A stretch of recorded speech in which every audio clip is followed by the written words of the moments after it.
Hello friends, good morning. मैं सोनू, आपका अपना चैनल बजीज ग्वालियर में स्वागत करता हूं। दोस्तों, काफ़ी दिन हो गए हैं, 10 से 15 दिन के लगभग हो गए होंगे मैंने कोई वीडियो शूट करके नहीं डाला है। ठीक है दोस्तों, इसके पीछे एक कारण था कि थोड़ा सा मेरे को पैर में इंजरी हो गई थी, तो इस चक्कर में मैं कोई वीडियो शूट नहीं कर पा रहा था। ठीक है, थोड़ा तबीयत सही नहीं थी। तो दोस्तों अभी मैं लगभग अपने बॉडी से फिट हो गया हूँ। ठीक है, तो अभी मैं आप लोगों के सामने प्रस्तुत हूँ।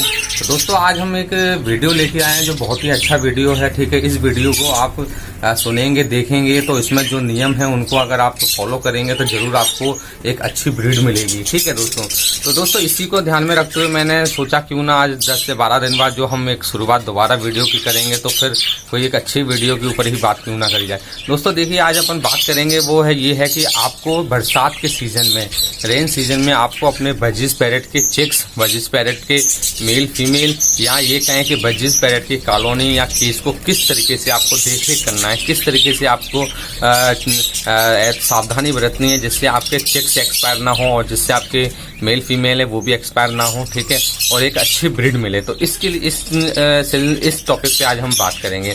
दोस्तों सबसे पहले हम बात करेंगे कि जैसा कि आप सभी को मालूम, बरसात का सीजन चल रहा है। ठीक है, बरसात के सीजन में अक्सर दोस्तों देखा जाता है कि एक दिन पानी बरसता है, फिर एक दिन धूप निकल जाती है, तो फिर दोबारा पानी बरसता है। इस तरीके से होता है, या फिर कंटिन्यू पानी 2-2, 4-4, 5-5 दिन भी अभी गिर रहा है। हमारे ग्वालियर में दोस्तों अभी मौसम बहुत अच्छा हो गया। अभी कंटिन्यू देखा जाए तो एक हफ्ता होने को, एक हफ्ते से ढंग से धूप नहीं निकली है। ठीक है, इस कारण से बहुत ही ज्यादा नमी आ गई है कॉलोनी के अंदर और आसपास के माहौल में जो है काफी अच्छी नमी आ गई है। ठीक है, इसका दोस्तों जो खामियाजा देखने को मिल रहा है तो वो मैं आपको बता दूंगा दोस्तों क्या देखने को मिल रहा है।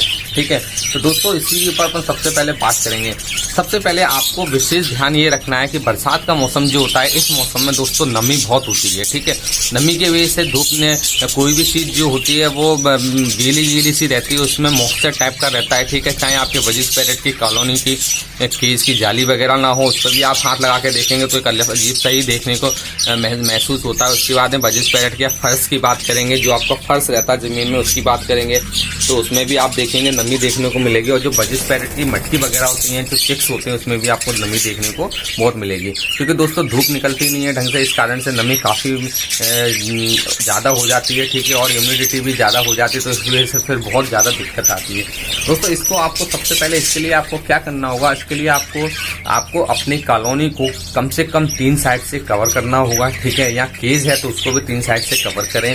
उसके बाद में आप इसके अंदर एक 100 वाट का बल्ब लगाएं, 100 वाट का लाइट का बल्ब लगाएं। जैसे आपको इसमें मेरी अभी एलईडी लगी दिखाई दे रही है, लेकिन मैं अभी इसको आज चेंज कर दूंगा। ठीक है, और मैं इसमें 100 वाट का बल्ब लगाऊंगा। तो दोस्तों आप इसमें 100 वाट का बल्ब लगाएं। ठीक है, और 100 वाट का जो बल्ब लगाएंगे उसको आपको करीबन दिन भर में करीबन 5 से 6 घंटे जलाना है, और उसके बाद फिर उसको ऑफ कर देना है। और ऐसे ही शाम को आपको करीबन 2 से 3 घंटे जलाना है, फिर उसको ऑफ कर देना है। ठीक है, जब आपका कॉलोनी का माहौल बिल्कुल सही हो, ठीक है, यानी सही का मतलब ये है कि जब आपका बजीज पैरेट खाने की पोजीशन में हो, खेलने की पोजीशन में हो, तो उस टाइम पे आपको बल्ब जरूर जला के रखना है। ठीक है, उसके बाद में दोस्तों देखा जाए तो नमी इतनी ज़्यादा है कि इतनी नमी की वजह से आप ये मान लीजिए जो बजीज पैरेट है इनकी मटकियों में भी इतनी बुरी कंडीशन हो जाती है, तो इसका भी आपको बहुत विशेष ध्यान रखना है। तो इस कंडीशन में देखा जाए, जब आप 100 वाट का बल्ब आप अपनी कॉलोनी में लगा देंगे तो कुछ जो नमी होगी उस नमी को ये बल्ब एब्जॉर्ब करेगा और आपका जो आसपास का माहौल होगा उसको सूखा कर देगा। ठीक है, क्योंकि धूप तो निकल नहीं रही है, इस वजह से बहुत ही ज़्यादा प्रॉब्लम आती है बरसात के मौसम में। तो इस चीज़ का आपको विशेष ध्यान रखना है कि आपको 100 वाट का बल्ब अपनी कॉलोनी में या केज में लगाना है, उसको 3 साइड से कवर करके रखना है। और जैसा मैंने आपको बताया है कि दिन में करीबन 4-5 घंटे 6 घंटे के लगभग जलाना है, शाम को 2-3 घंटे जलाना है। ठीक है, इस तरीके से आपको बल्ब जला के नमी को कम करना है। अब दोस्तों बात कर लेते हैं अपने बच्चों की मटकियों की। दोस्तों बच्चों की जो मटकियां हैं इसका भी आपको विशेष ध्यान रखना है। ऐसा नहीं है कि कॉलोनी में आप आए और आपने उनको बस दाना पानी रखा और हो गया काम खत्म, ऐसा नहीं है दोस्तों। आपको कोशिश ये करनी है कि ज़्यादा से ज़्यादा समय निकाल के आपको अपनी मटकियाँ चेक करनी है। मटकियों में नमी तो ज़्यादा नहीं है, मटकियों में अगर नमी ज़्यादा हो दोस्तों तो फिर आप मटकी को साफ़ करें।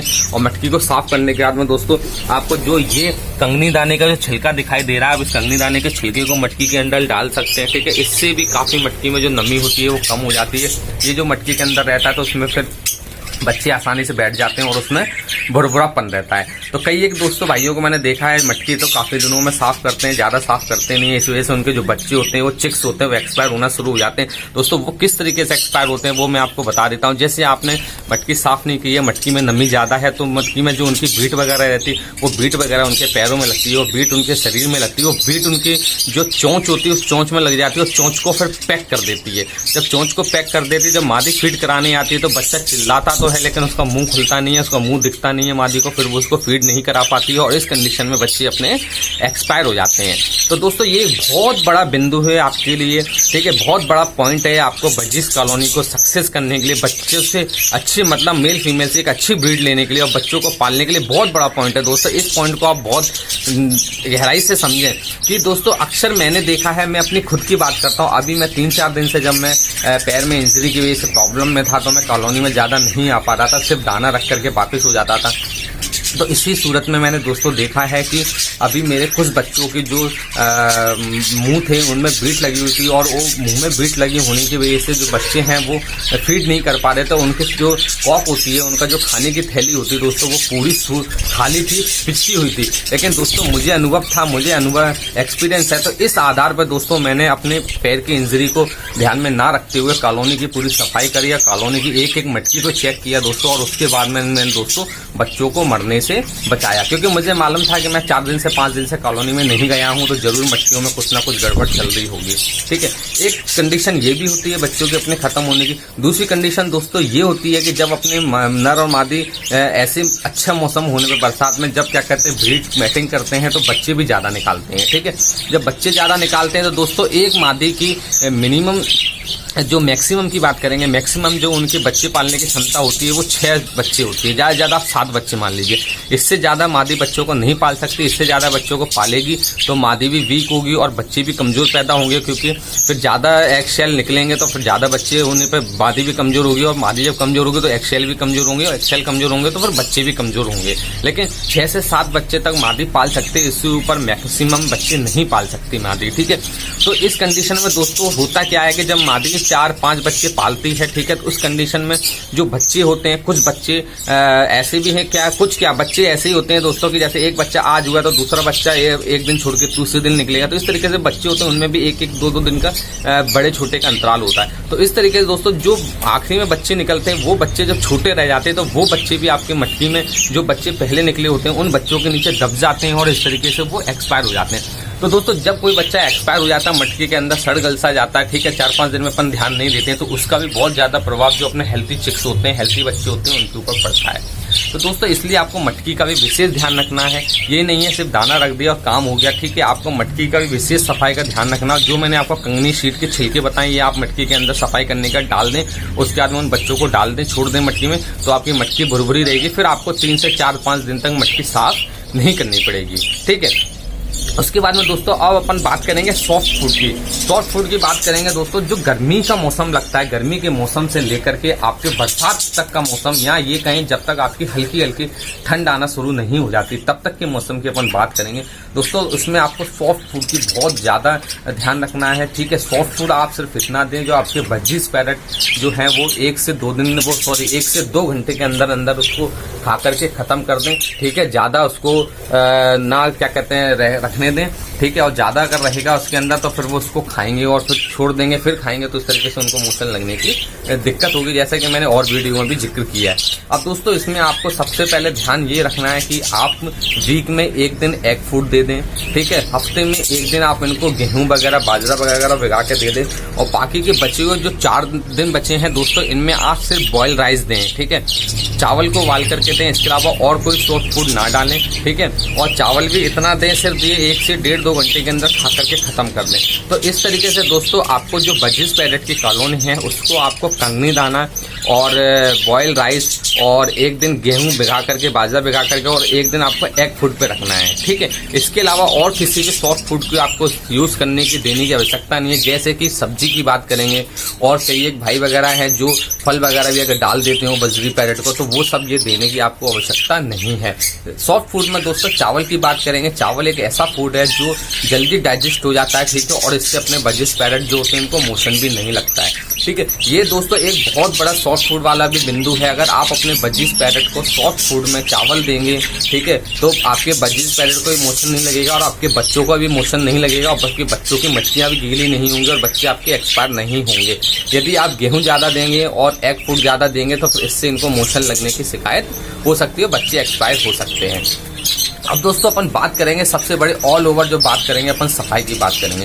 दोस्तों मैंने मछली आपको किस तरीके से साफ करनी है वो मैंने आपको बताई दिया है। उसके बाद में अब अपन क्या कॉलोनी की भी बात करें या केज की बात करें, दोस्तों जितना हो सके उतना आप कॉलोनी और केज की साफ सफाई अच्छे से रखें, क्योंकि ये बरसात का मौसम एक ऐसा मौसम है इसमें कई एक प्रकार के जहरीले कीड़े, जहरीले बैक्टीरिया पैदा होते हैं जो अपने बजिस पैरेट को कहीं ना कहीं हानि पहुंचा सकते हैं, उनको कहीं ना कहीं बीमार कर सकते हैं, उनको कहीं ना कहीं एक्सपायर कर सकते हैं। तो दोस्तों इस चक्कर में आपको बिल्कुल ध्यान रखना है कि आपको अपनी कॉलोनी है जो उसकी साफ सफाई का विशेष ध्यान रखना है। टाइम निकालें दोस्तों, 3 दिन में जब आप मट्टी साफ करें तो कोशिश करें 3 दिन में आप कॉलोनी या केज को भी साफ करें, ठीक है। दोस्तों जब भी कोई भी मैं वीडियो की बात करता हूँ, साफ सफाई की बात करता हूँ, दोस्तों मैं साफ सफाई के ऊपर बहुत अहमियत वाली बात करता हूँ। मेरा दोस्तों खुद का प्रैक्टिकल किया अनुभव है, मैं कोई ऐसी बात नहीं बताता हूँ जो मैंने किसी की सुनी हो, देखी हो। मैं अपनी खुद की आपको प्रैक्टिकल करी हुई बात बता रहा हूँ। आप जितनी कॉलोनी को साफ रखेंगे, आप जितनी मट्टियों को साफ रखेंगे, उतनी ही आप एक अच्छी ब्रीडिंग सेशन में बजिस पैरेट से ब्रीड लेंगे। दोस्तों मैं आपको अपनी कॉलोनी की नेक्स्ट प्रोसेस दिखाऊंगा, जो नेक्स्ट वीडियो बनाऊंगा उसमें मैं आपको अपनी कॉलोनी की प्रोसेस दिखाऊंगा। उसमें मैं आपको बताऊंगा कि मेरे कितने बच्चे निकले हुए हैं और कितने पेयरों ने ब्रीड करी है। लेकिन दोस्तों हाल फिलहाल मैं आपको सिर्फ इतना बता देता हूँ, जितने भी मेरे बच्चे निकले हैं और जितने भी मेरे पेयर ने ब्रीड करी है, और उसको देखते हुए सीजन ऑफ होने के बाद जो सीजन स्टार्ट होता है तो पहली जो ब्रीड होती है दोस्तों वो मेरी काफी अच्छी रिजल्ट में निकली है, ठीक है। मैं आपको इस वीडियो के बाद जो वीडियो अब नेक्स्ट वीडियो अपलोड होगा जिस दिन, आने वाले 2 दिन 4 दिन बाद, तो उस वीडियो में आपको अपनी बजिस कॉलोनी की प्रोग्रेस जरूर दिखाऊंगा। तब मैं आपको बताऊंगा विस्तार से कि मेरी कॉलोनी की प्रोग्रेस क्या है। लेकिन अभी मैं आपको सिर्फ इतना ही बताऊंगा कि मेरी कॉलोनी की प्रोग्रेस फर्स्ट क्लच में काफी अच्छी आई है, ठीक है। जो मैंने मेहनत की है, जिस तरीके से मेहनत करता हूँ उसके अनुरूप मेरी काफी अच्छी प्रोग्रेस है। तो दोस्तों जैसे कि मैंने आपको बरसात के रेन सीजन में किस तरीके से आपको अपने बजिस पैरेट की कॉलोनी की बजिस पैरेट की देखरेख करनी है, इसकी मैंने आपको महत्वपूर्ण बिंदु बताए हैं। सबसे पहले आपको कॉलोनी में बल्ब जला के रखना है जिससे नमी कम रहे। दूसरा, मट्टियों में साफ सफाई का विशेष ध्यान रखना है। तीसरा, मैंने आपको सॉफ्ट फूड का बताया है। चौथा, मैंने आपको कॉलोनी की और केज की साफ सफाई के बारे में बताया है। तो दोस्तों फिर उम्मीद करता हूँ ये आपको आज का छोटा सा वीडियो जरूर अच्छा लगा होगा। अगर वीडियो अच्छा लगा हो तो अपने इस चैनल बजिस ग्वालियर को सब्सक्राइब करें, बेल आइकन को प्रेस करें। दोस्तों फिर मिलेंगे किसी इन्फॉर्मेटिव वीडियो के साथ, तब तक आप अपने पैरेट्स का ख्याल रखिए।